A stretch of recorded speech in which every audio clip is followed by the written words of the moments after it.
Hello student, I am assistant professor Rajni Raikwar from Mekal Suta college Dindori. आज का मेरा इम्पोर्टेंट टॉपिक है BS digestive system of pigeon, जो कि बीएससी बीएड सेकेंड सेम के सब्जेक्ट जूलॉजी की थर्ड यूनिट का इम्पोर्टेंट टॉपिक है। But digestive system of pigeon के बारे में जानकारी देने के पहले मैं पिजन के बारे में कुछ बताना चाहूँगी। पिजन, जो कि पिजन जिसे सामान्य भाषा में या हिंदी में कबूतर कहा जाता है, जो सामान्यतः भारत, श्रीलंका या म्यांमार के क्षेत्रों में पाया जाता है, जिसे हम अपने घर की छत पर बैठे छत या छज्जों पर बैठे हुए या उड़ते हुए भी देख सकते हैं। सबसे पहले हम पिजन के सिस्टमेटिक पोजीशन की तरफ चलते हैं। तो आइए हम सिस्टमेटिक पोजीशन देखते हैं। सिस्टमेटिक पोजीशन में pigeon phylum chordata, sub phylum craniata, super class gnathostomata, class aves, super class neornithes, order columbiformes तथा जीनस कोलम्बा का सदस्य है। अब इसके बाद हम कोलम्बा लीबिया के एक्सटर्नल फीचर्स के बारे में जानते हैं। तो एक्सटर्नल फीचर्स को बाय डायग्राम भी समझाया जा सकता है। अगर हम डायग्राम की ओर बढ़ते हैं तो सबसे पहले एक्सटर्नल फीचर्स पे आते हैं। तो कोलम्बा लीबिया को सामान्यतः ब्लू रॉक पिजन या फिर हिंदी भाषा में कबूतर कहा जाता है। इसकी लंबाई लगभग 20 से 25 सेंटीमीटर लंबी होती है और इसका संपूर्ण शरीर स्लेटी रंग के फैदर से ढका रहता है। जैसा कि आप देख रहे हैं कि स्लेटी रंग के फैदर से इसका पूरा बॉडी कवर्ड रहती है और यह मुख्यतः इसकी गर्दन गोल, लचीली तथा धड़ छोटा तथा पूंछ छोटे आकार की होती है।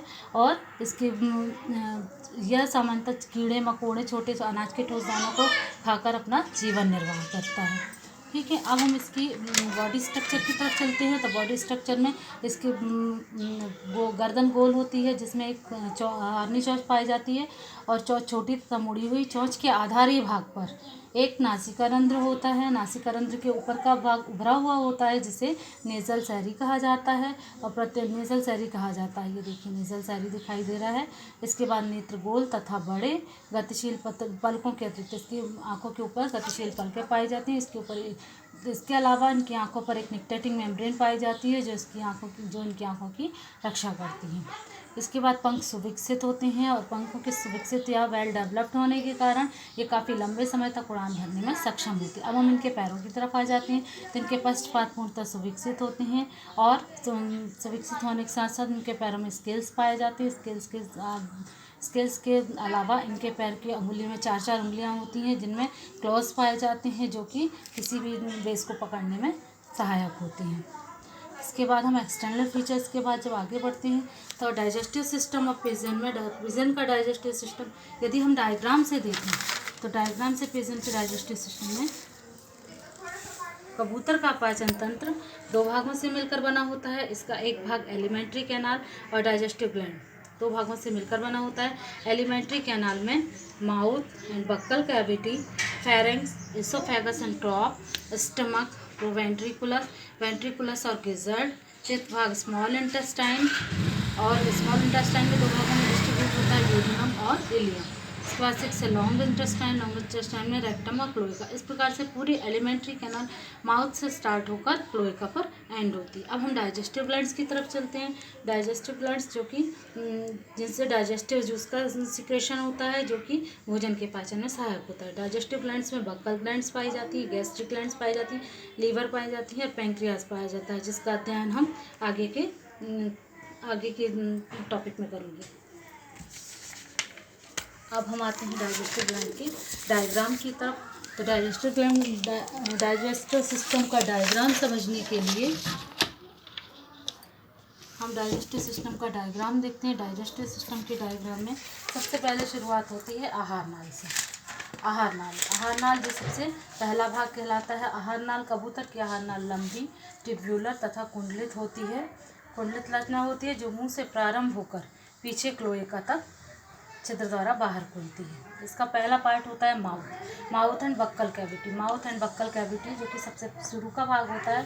कबूतर का मुख चौड़ी दरार के रूप में पाया जाता है और जो ऊपर से नीचे बिना दांत की हार्नी चोंच से घिरा होता है। ये देखिए, ऊपर और नीचे हार्नी चोंच से इसका मुंह घिरा हुआ है। माउथ पीछे की ओर बक्कल कैविटी में खुलता है और बक्कल कैविटी में अनियमित आकार के फ्लोर पर एक लंबी, तिकोनी तथा सक्रिय आकार की नुकीली टंग पाई जाती है। बक्कल कैविटी सीधा फेरेंक्स में खुलता है। अब सेकंड पार्ट फेरेंक्स की तरफ आ जाते हैं। बक्कल कैविटी के पीछे का भाग फेरेंक्स कहलाता है। फेरेंक्स एक जोड़ी लंबे पोस्टीरियर पे, फेरेंक्स में एक जोड़ी लंबे पोस्टीरियर नियर्स होते हैं।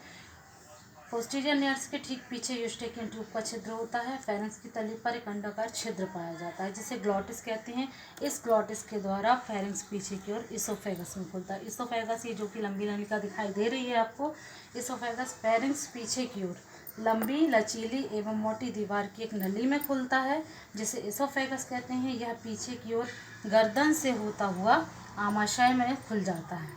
अब इसमें एक इसोफेगस के गर्दन की तरफ एक अनियमित एक गर्दन के आधार पर इसोफेगस का मध्य भाग एकदम फूलकर एक बाइलोब्ड थैलेनुमा रचना बनाता है जिसे क्रॉप कहते हैं। क्रॉप की दीवार पतली तथा लचीली होती है। यह एक भोजन रिजर्वायर की तरह कार्य करती है जिसमें कबूतर निगले तथा सूखे हुए दानों तथा कड़े भोजन के दानों को नम तथा कोमल बनाने के लिए संग्रहित करते हैं।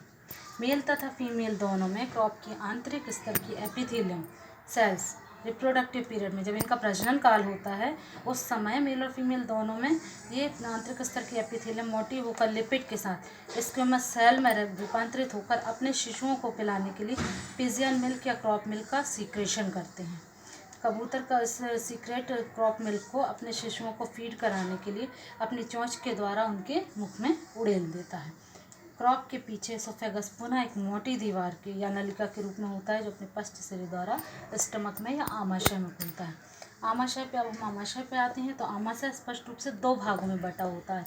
ये आगे का फूला हुआ भाग, अगर एंटीरियर भाग जो होता है उसे प्रोवेंट्रिकुलस कहा जाता है और पोस्टीरियर भाग जो होता है वो वेंट्रिकुलस या फिर गिजर्ड के नाम से जाना जाता है। सबसे पहले हम प्रोवेंट्रिकुलस देखते हैं। प्रोवेंट्रिकुलस या आमाशय का अग्र छोटा टिब्यूलर तथा ग्रंथिल भाग जो इसोफेगस से थोड़ा चौड़ा, इसकी दीवार मोटी तथा पेशीयुक्त होती है।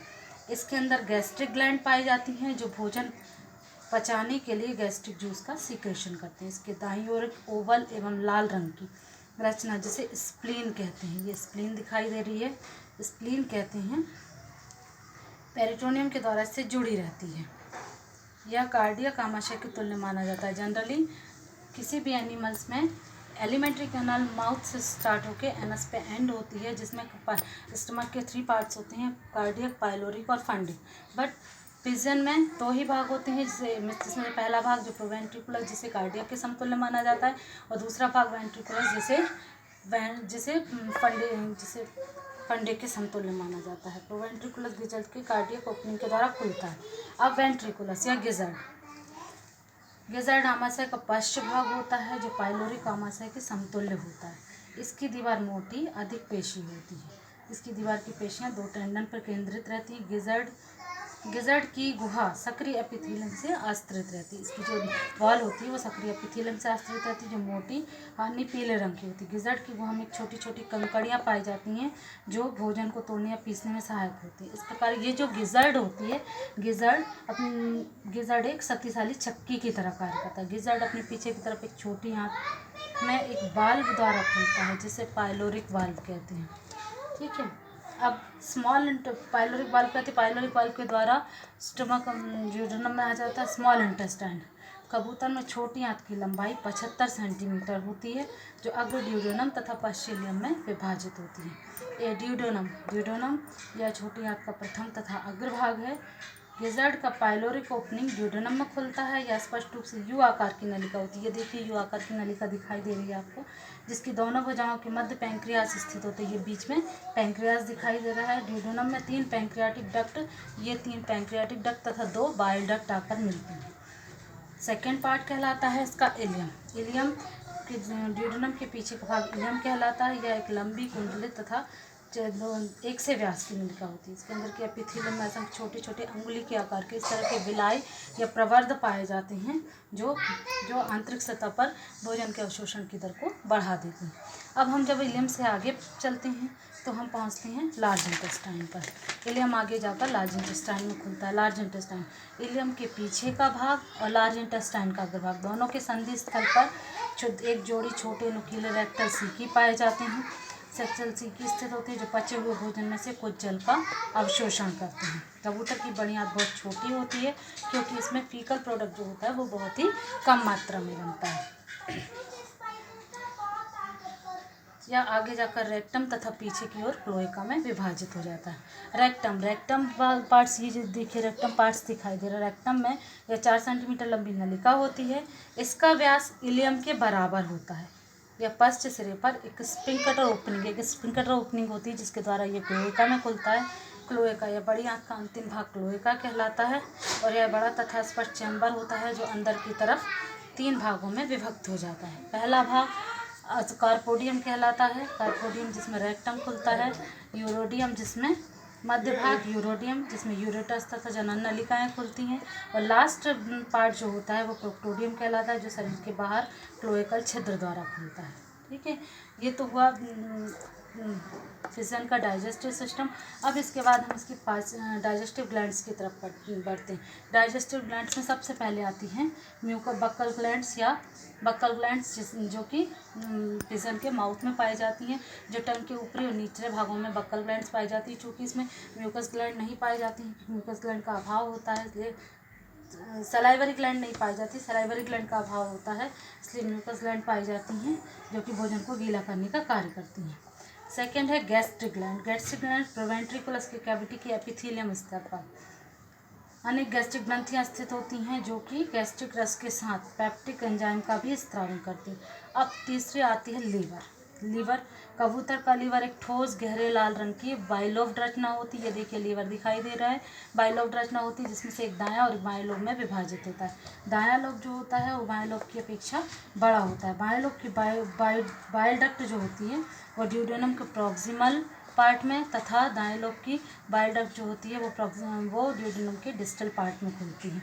और लिवर बाइल जूस का स्त्रवण करता है जो भोजन के पाचन में सहायक होता है। अब लास्टली है पैंक्रियाज एक ठोस लाल रंग की ग्रंथि होती है जो ड्यूडेनम की दोनों भुजाओं, ये यू आकार की दोनों भुजाएं दिखाई दे रही हैं, इन दोनों भुजाओं के मध्य स्थित होती है।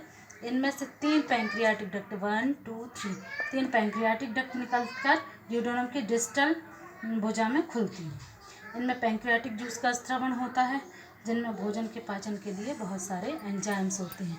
सो स्टूडेंट्स, ये पिजन का पूरा डाइजेस्टिव सिस्टम था। आई विश कि आपको डाइजेस्टिव सिस्टम समझ में आया होगा। और डाइजेस्टिव सिस्टम को समझने के साथ ही मैं अपना वीडियो अपडेट करूँ। Thank you.